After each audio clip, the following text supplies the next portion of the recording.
नमस्कार, मैं आश्रुति बेहरा एक बार फिर से आपका स्वागत करते हैं। बुलेटिन का आगाज करेंगे। उप मुख्यमंत्री विजय शर्मा ने जिला बीजेपी कार्यालय में आयोजित प्रेस वार्ता को संबोधित किया। इस दौरान उन्होंने कहा कि प्रधानमंत्री नरेंद्र मोदी के नेतृत्व में ग्रामीण विकास के क्षेत्र में एक ऐतिहासिक कदम उठाते हुए विकसित भारत वीबीजी रामजी अधिनियम 2025 लाया गया है, जो देश के गांव को विकसित बनाने और ग्रामीण अर्थव्यवस्था को भी सुदृढ़ करने की दिशा में मील का पत्थर साबित होगा।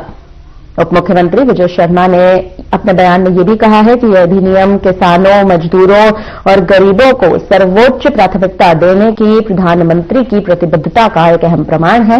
वहीं साथ ही उन्होंने याद दिलाया कि वर्ष 2014 में प्रधानमंत्री बनने के बाद पीएम नरेंद्र मोदी ने संसद में अपने पहले भाषण में ही स्पष्ट कर दिया था कि उनकी सरकार गरीबों के नाम समर्पित रहेगी और उसी भावना के अनुरूप घर घर बिजली, शौचालय, आवास और जनधन खाते जैसी ऐतिहासिक योजनाएं यहां पर लागू भी की जाएंगी।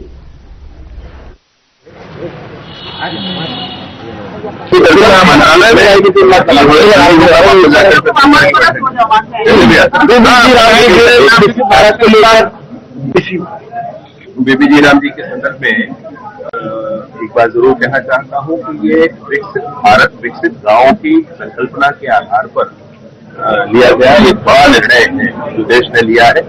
और इसके माध्यम से गांव में अब सिर्फ गोदी खोदने का काम, सिर्फ मिट्टी आधारित काम नहीं होंगे। इसके माध्यम से अब गांव के इंफ्रास्ट्रक्चर डेवलपमेंट के लिए भी काम है। इंफ्रास्ट्रक्चर डेवलपमेंट में मैं आपसे कहना चाहता हूं कि इकोनॉमी एक्टिविटी जो गांव की है, पशुपालन है, इसमें बकरी पालन है, मुर्गी पालन है, मछली पालन है और सुअर पालन है, और विशेष रूप से गौवंश के पालन के लिए भी, समर्थन के लिए भी काम इस पर हो सकते हैं। ऐसे ही इकोनॉमिक एक्टिविटीज के सिवा स्किल डेवलपमेंट के बाद तो आप स्किल डेवलपमेंट सेंटर इसमें बना सकते हैं, वह भी काम आप कर सकते हैं। इसमें स्कूलों में इंफ्रास्ट्रक्चर डेवलप करना है, आपको एक्स्ट्रा क्लासेस बन सकते हैं, लाइब्रेरी बन सकता है, लेबोरेटरी बन सकता है, स्कूलों में वो भी काम हो सकता है। इसके साथ ही साथ आप एक्सट्रीम वेदर कंडीशंस वाली जो स्थितियां गाँव में आती है, गाँव में आती है, उनके आधारित भी काम इस पे आप कर सकते हैं। आप गांव के विकास के लिए जो जो भाव आपके मन में आ सकते हैं, उन सारे ही भावों को समाहित करते हुए इस काम को आगे बढ़ाया गया है। इसलिए मैं आपसे ये कहना चाहता हूं कि जो बीबीजी राम जी योजना है वो अगले कदम, देश का अगला कदम है। उन्नत भारत की दिशा में दौड़ने वाला गांव हमारा बनेगा, इसके लिए इसको इसमें भी फिर से राम जी तो आई गए, लेकिन विपक्ष जो है पूरे नाम से संतुष्ट हुए। और राम जी से क्या परेशानी, क्यों उसको काल्पनिक कहा जाता है, क्यों राम जी के संदर्भ में क्यों राम जी को तोड़ने की बात करते हैं, क्यों राम जी को काल्पनिक? राम जी आ गए तो क्या परेशानी होगी भाई? आएंगे, हर जगह आएंगे।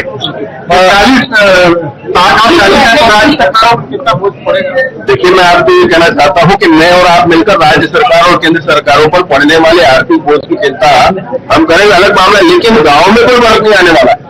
गांव के व्यक्ति को 100 से अतिरिक्त 125 दिन का काम मिलने वाला, उसके परेशान, उसको कहीं एक परेशानी नहीं।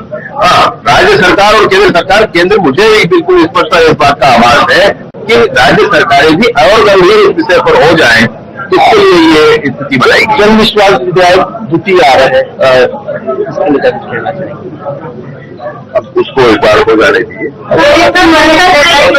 बस्तर के गाँव काफी पिछड़े हो गए हैं। बस्तर के गाँव बहुत सुंदर हैं, बहुत आगे हैं, बहुत अच्छे हैं। पिछड़ा हुआ आप किसको कहते हैं मुझे नहीं मालूम, लेकिन किसी को तो थाली से आगे और पीछे नहीं होता, वो उनके भाव से भी बहुत बड़े हैं, बहुत आगे हैं। तो इंफ्रास्ट्रक्चर डेवलपमेंट का विषय है। मैं सोचता हूँ कि अमित शाह जी ने पिछली बार कहा कि 1.25 लाख करोड़ का प्रोजेक्ट बना करके समूचे बस्तर के डेवलपमेंट के लिए करेंगे। लेकिन आपको मैं एक बात जरूर कहना चाहता हूँ, ये डेवलपमेंट जो बस्तर का होगा वो निर्माण कार्यों से आगे नहीं बढ़ेगा, वो वहां पर सिस्टम डेवलप करने के लिए, जो वहां पर माइनर फॉरेस्ट प्रोड्यूस है, माइनर फॉरेस्ट प्रोड्यूस के संग्रहण, प्रसंस्करण, उसके विपणन, इसके लिए जो आवश्यक इंफ्रास्ट्रक्चर है वो किया जाएगा। मतलब इंफ्रास्ट्रक्चर सेकेंडरी है वहां, बाकी चीजें प्राइमरी। इस दिशा से अगर हम जाएंगे तो उचित इंफ्रास्ट्रक्चर डेवलपमेंट का काम हो पाएगा। बस्तर गजब है और गजब करके दिखाए। बजट को लेकर चर्चा शुरू हो रही है आप लोगों की मन में।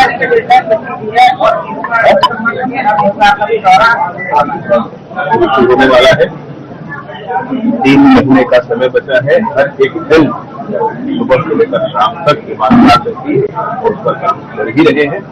बस्तर का 80% इलाका स्पष्ट हो चुका है, क्लियर हो चुका है। 20% के खेल कौन कहाँ क्या कर रहा है सबकी जानकारी है, समय पूर्वक सब कुछ है। बजट को लेकर क्या कुछ चर्चा जो बजट रहेगा, बजट को लेकर क्या कुछ जो अभी आप मुख्यमंत्री से भी चर्चा होने वाली है, बजट को लेकर के विभिन्न चर्चाएं जारी है, विभागों की तैयारियां जारी है। अभी मौसम के हिसाब से कई स्थानों पर वो ये अधिकार है कि वहाँ की परिस्थिति के हिसाब से वो सारा समय में संशोधन कर सकता है। अपने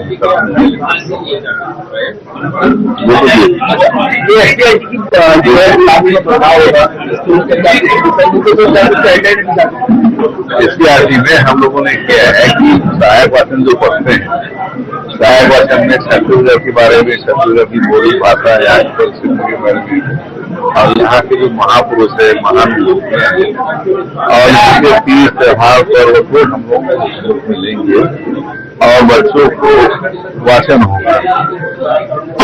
जैसे दिसंबर माह में भाषादार की जयंती है, तो दिसंबर माह के जो सिलेबस में भाषादार के जीवन से वाचन स्कूल बच्चे करेंगे। वैसे घरेलू पर्व है, तीज पर्व है, ये सब पर्व जिस समय आते हैं तो उस पर्व के बारे में अलग से वाचन होगा, ताकि हमारा बच्चा अपने शहरी ज्ञान के साथ साथ वो सामाजिक और छत्तीसगढ़ के भौगोलिक और यहाँ की इतिहास सब करते हैं। तो मेरी भी बात पर विपक्ष जो शिकायत किया है, मेहनत की अगर वो लगता है क्योंकि ऊपर से काम है विरोध करना। अब ये उनको सोचना है कि किससे विरोध करे, किससे विरोध न करे, लेकिन मेरा ये कहना है कि आप ऐसा काम न करें कि कोई, क्योंकि वो आयोजन छत्तीसगढ़ का नहीं है, आयोजन भारत नेशनल का है, पूरे देश भर के लोग आ रहे हैं और पूरे देश से भी लोग आ रहे हैं, और उसमें मुख्य जो होस्ट है, आयोजक है, भारत सरकार दी गई है और उनके ही गाइडलाइन के आधार पे वो स्काउट गाइड काम कर रहे हैं।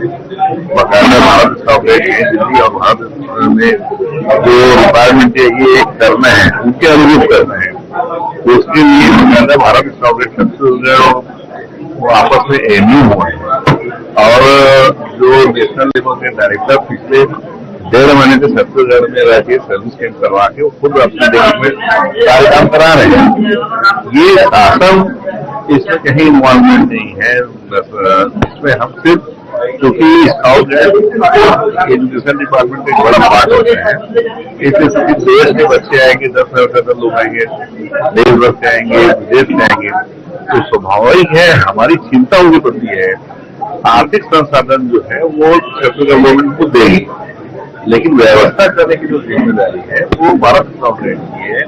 नेशनल में बकायदा उसके लिए सर्कुलर जारी किया है, उसके आधार पे स्काउट गाइड काम कर रहा है, इसमें कहीं कोई ऐसी कोई बात नहीं है। अगर उसको लगता है तो करवाएं, जाल में तो दूध कभी तो पानी हमेशा हो सकता है। और राष्ट्र सवाल बात मैंने स्पष्ट कर दिया कि जेम पोर्टल से टेंडर हुआ है और जेम पोर्टल आप लोग समझते हैं उसमें किसी प्रकार कोई भी प्रकार जरूरी की संभावना 0% नहीं रहता, तो बेवजह बेबुनियाद ये आरोप है।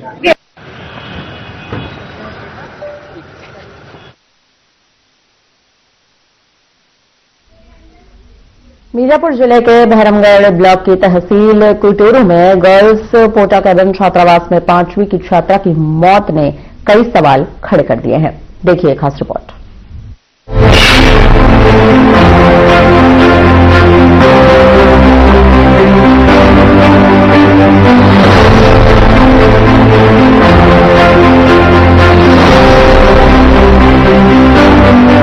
बीजापुर जिले के भैरमगढ़ ब्लॉक की तहसील कुटूरू स्थित गर्ल्स पोटा कैबिन छात्रावास में 5वीं कक्षा की छात्रा पार्वती कौवासी की इलाज के दौरान मौत हो गई।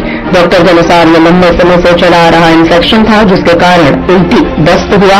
यह अचानक नहीं हो सकता था। उन्होंने कहा कि पहले से ध्यान न देने से स्थिति बिगड़ गई। परिजनों का आरोप है कि छात्रावास अधीक्षिका ने इलाज के दौरान कोई सहायता नहीं की, न ही कभी बच्ची की हालत जांचने आई, जो प्रबंधन की लापरवाही को दर्शाता है। साथ ही हमारी टीम को रिपोर्टिंग के लिए छात्रावास में प्रवेश से रोक दिया गया।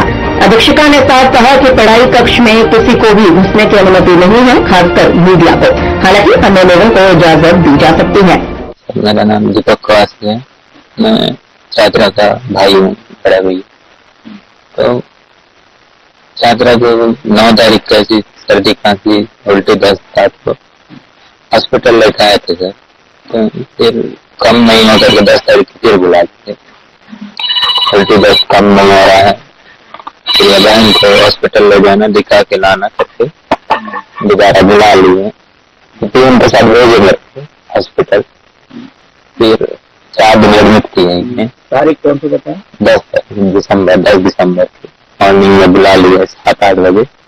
तो लेने गया था मैं, तो उल्टी दर्द उस पर रुक नहीं रहा था। तो 4 दिन एडमिट किए हॉस्पिटल में। इस 4 दिन में मैडम तो नहीं आई सर, पेड़ लोग भेजे थे। उसके बाद यहाँ से 4 दिन के बाद डिस्चार्ज होने के बाद 3 दिन घर में थी सर। उसके बाद फिर दोबारा उसका तबियत बिगड़ गया, तो 17 तारीख को फिर हॉस्पिटल ले गए, यही CSC कोटरो में। फिर बीजापुर रिफर किए। बीजापुर से 11 बजे भीमराव हॉस्पिटल में, वहाँ 9 दिन करीब थे सर। उसके बाद एम्स हॉस्पिटल रायपुर भी भर्ती है। मैडम मेरे साथ रहना चाहिए सर ऐसे टाइम में। लापरवाही तो है सर, क्योंकि बच्चे के साथ रहना चाहिए। बच्चे की पॉजिटिव आंटी को हम लोग के पास नवंबर के एंड में आई थी, फिगर में कंप्लेंट और वीकनेस कंप्लेंट। तो फिर उसको हम लोग थोड़ा सा लगा तो भर्ती कर दी। यहाँ पे कुछ मलेरिया नहीं निकला ना, उसका टाइफाइड नहीं निकला। तो हम लोग जो नॉर्मल ट्रीटमेंट था हम लोग वो दे रहे थे वीकनेस के लिए और फिगर के लिए। फिर उस बच्चे को ठीक लगने लगे। तो जैसे हम लोग का नॉर्मल रूटीन है 3 दिन का डिस्चार्ज कर रहे थे। ठीक है, तो जैसे 3 दिन तो रखते हैं यहाँ पर बीजापुर DL दे देते हैं, वो से जितना लगा के करना। तो जितना ट्रीटमेंट को बच्ची को नहीं लग रहा है तो मुझे डिस्चार्ज कर देते। फिर वो एक हफ्ते 2-3 दिन या 4 दिन थी शायद। उसके बाद फिर घर गई थी, फिर उसको फिर से शायद फीवर वगैरह आने, मतलब बुखार उल्टी वगैरह आने लगे। तो उसके जो रिलेटिव है, मतलब हमारे स्टाफ थे, वो लेकर आए थे अपनी ही गाड़ी ली थी, अपनी जो पर्सनल गाड़ी थी। फिर वो 108 भी नहीं हो सकते, मतलब लोगों ने बोला ठीक है लेकर आ करके फिर वो गई थी। फिर उसके बाद जब वो पहले आई कर गई उसका कंडीशन ठीक है, तो जब सेकेंड टाइम है तो फिर उसका कंडीशन ठीक नहीं लगा। तो हम लोग को लगा कि यहाँ पर ट्रीटमेंट नहीं हो सकता, तो हम लोग उसको तुरंत ही बीजापुर भेज दी। तो जो हम लोग से नहीं हो सकता, हम लोग उसको भेजना ही चाहिए, उसको बाद में रेस्ट हो रहा था। तो जो हम लोग यहाँ पर जो लगा सकते थे, जो ट्रीटमेंट ले सकते थे, वॉमिटिंग के लिए, ऑक्सीजन के लिए, वीकनेस के लिए, वो सब लगा कर हम लोग ने अपने जो पर्सन गाड़ी है उसको बीजापुर रिफर कर दी तुरंत। जैसे कि वो 8:45 सेकेंड टाइम हो रहा है, 8:45 को आई वो 9:30 आप उसको जो लगा सकते थे उसको लगा के दे दिए। और फिर आप जो पूछना रजिस्टर है उसका तो मेरी डेट आज थी, वो देखी थी ना टीचर में। जब बाकी मतलब जिस तरीके जो डायग्नोसिस बनाए गए ब्रेन इन्फेक्शन उसको मेडिकल का नॉलेज पता ही है कि क्या बना है, तो वो मेरे हिसाब से तो वो लंबे टाइम पहले से ही रहा होगा, या फिर उस बच्चे को हेडेक या फिर कुछ होता रहा होता है, कुछ सीरियस मतलब हेडेक या फिर वॉमिटिंग पहले से ही रहा होगा जिस हिसाब से इन्फेक्शन हो। क्योंकि ये ऐसा डायरेक्ट नहीं होता है, क्योंकि ये जो डायग्नोसिस है वो धीरे धीरे ही होता है। तो फिर इस हिसाब से तो पहले से ही कुछ चीज भारी होती है। ये पोटा कैबिन छात्रावासों में पारदर्शिता की कमी और सुविधाओं की खराब स्थिति को उजागर करता है। पोटा कैबिन जैसे अस्थायी छात्रावासों में स्वास्थ्य सुविधाओं का अभाव, जहां बच्चों को समय पर चिकित्सा न मिलना घातक साबित हो रहा, प्रबंधन लापरवाही, अधीक्षिका द्वारा निगरानी न करना और सहायता न देना कई बड़े सवाल खड़े करता है। Bureau report.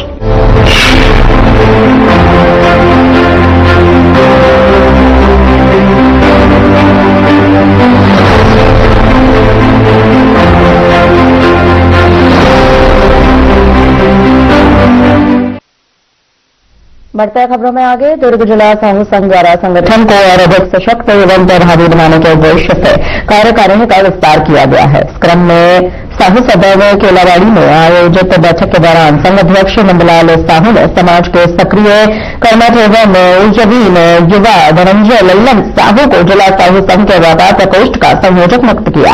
साथ ही ललेश्वरी साहू को महिला संयोजिका के महत्वपूर्ण पद की जिम्मेदारी भी सौंपी गई।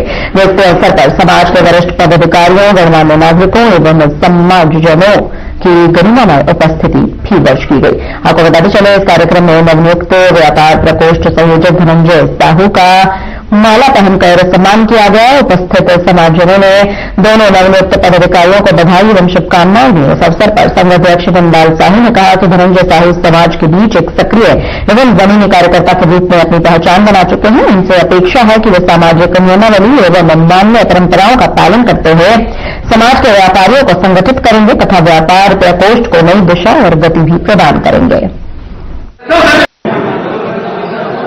आज जिला साहू सदन केलावाड़ी दुर्ग में नवनिर्वाचित पदाधिकारी एवं हमारे परम सम्मानीय अध्यक्ष बड़े भैया श्री नंदलाल साहू जी की पावन उपस्थिति में कार्यकारिणी का विस्तार हुआ, जिसमें लगभग 71 जो निर्वाचित और कार्यकारिणी पदाधिकारी बनाए गए, उसमें मेरा भी सौभाग्य रहा। पुनः मुझे समाज में एक बार फिर से महिला सहयोगिका के पद पर सुशोभित करके सेवा करने का अवसर प्रदान किया है। और चूंकि मैं एक नारी हूँ और नारी सशक्तिकरण के ही कार्य करती हूँ, इसके पूरे छत्तीसगढ़ शासन में मुनि माता सम्मान से मुझे सम्मानित किया गया। और आज भी मैं सिर्फ और सिर्फ नारी सशक्तिकरण के ऊपर ही कार्य करूंगी, चाहे वो किसी भी क्षेत्र में हो या किसी भी समाज को।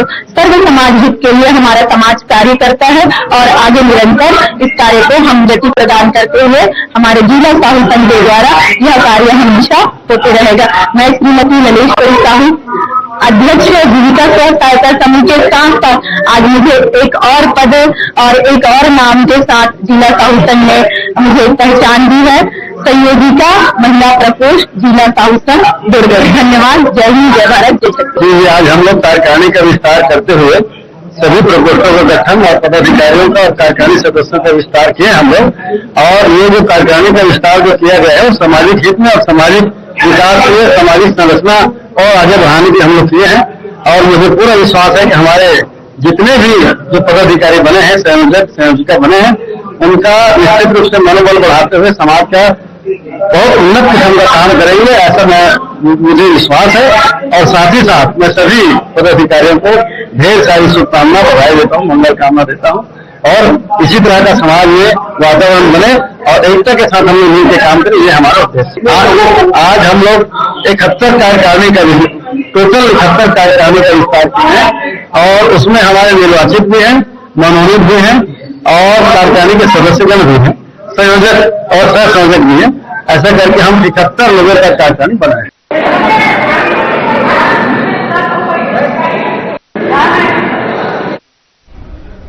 छत्तीसगढ़ सहायक शिक्षक व समग्र शिक्षक फेडरेशन के संयुक्त तत्वाधान से दुर्ग स्थित संयुक्त संचालक शिक्षा विभाग का घेराव किया गया। सैकड़ों की संख्या में आए कर्मियों ने अपनी मांगों को रखा और कहा कि इससे पूर्व में हमने अपनी मांगों को लेकर अवगत करवाया था, परंतु अभी तक हमें सिर्फ आश्वासन ही दिया जा रहा है। अगर इस बार हमारी मांगों को जल्द ही नहीं पूरा किया गया तो आगे हम खुद आंदोलन करेंगे और अपनी मांगों पर अड़े रहेंगे।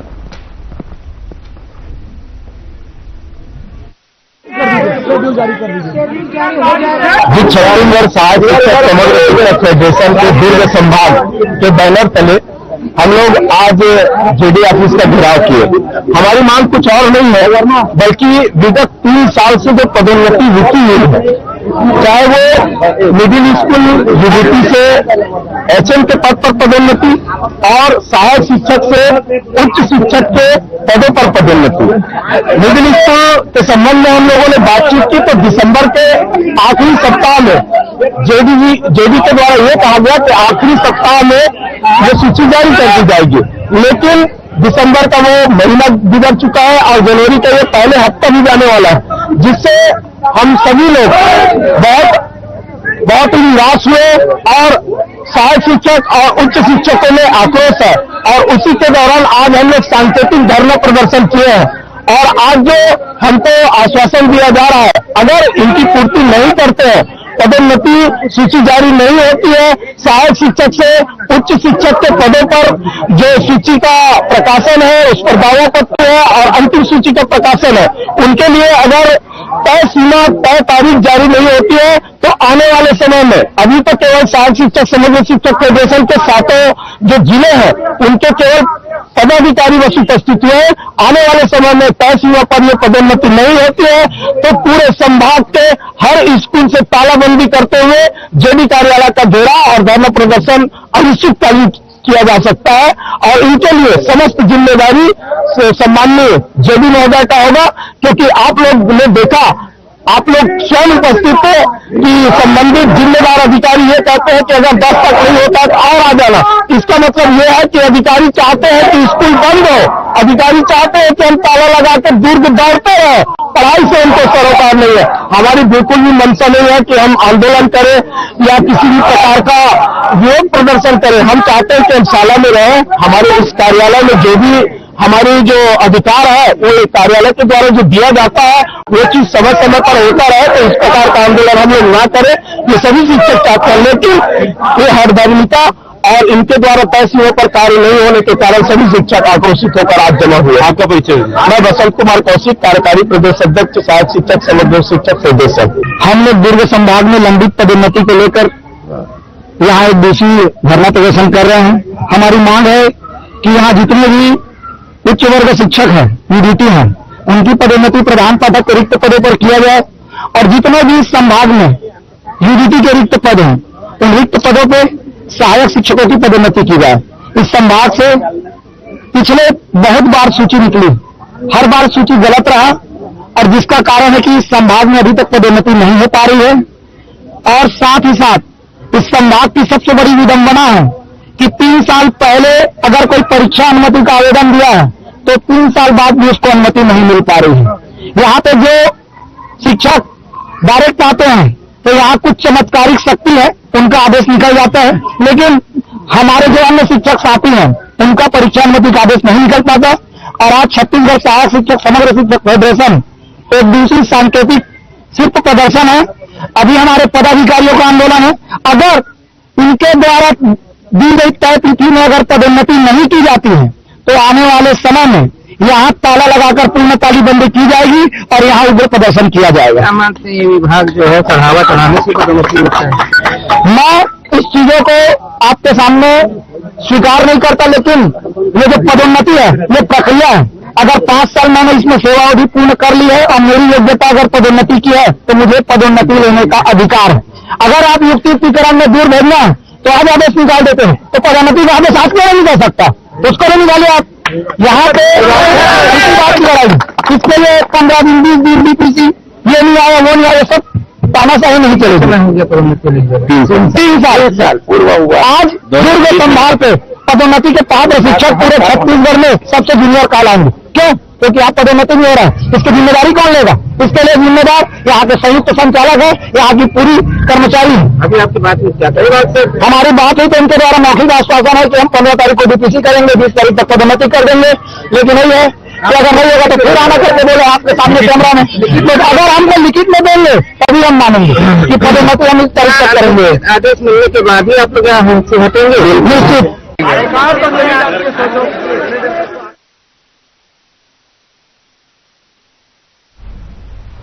फिलहाल यहाँ पर रुकते हैं छोटे से ब्रेक के लिए, जल्द लौटेंगे बड़ी खबरों के साथ।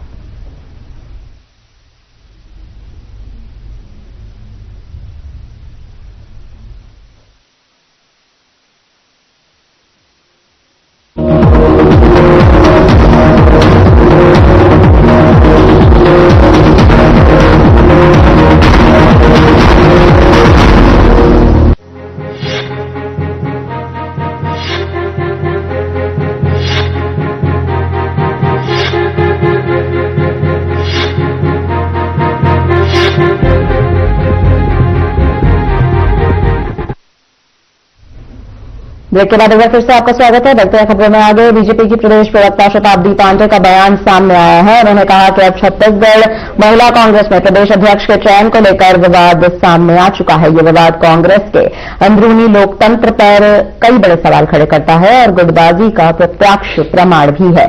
शताब्दी पांडे का कहना है कि कांग्रेस के नेता हमेशा महिलाओं के सम्मान और अधिकार को लेकर बड़ी बड़ी बातें तो खूब करते हैं, लेकिन जब खुद पर बात आती है या खुद के संगठन में महिलाओं को नेतृत्व देने का समय आता है तो निर्णय लेने में और निर्णय की पारदर्शिता यहां पर नहीं होती है, बल्कि बंद कमरों में सौदेबाजी की जाती है।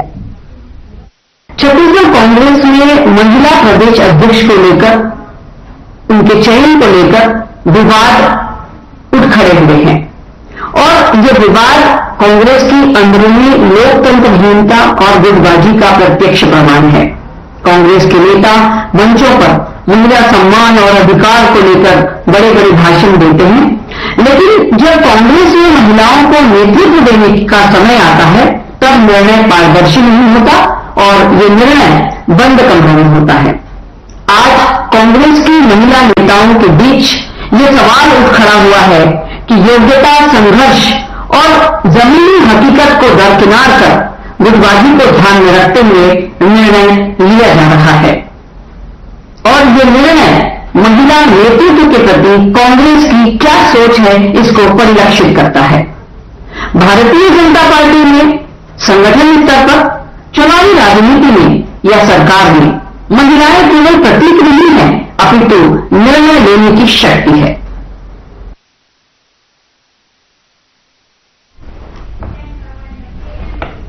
फिलहाल इस बुलेटिन में इतना ही। मुझे दीजिए इजाजत। नमस्कार।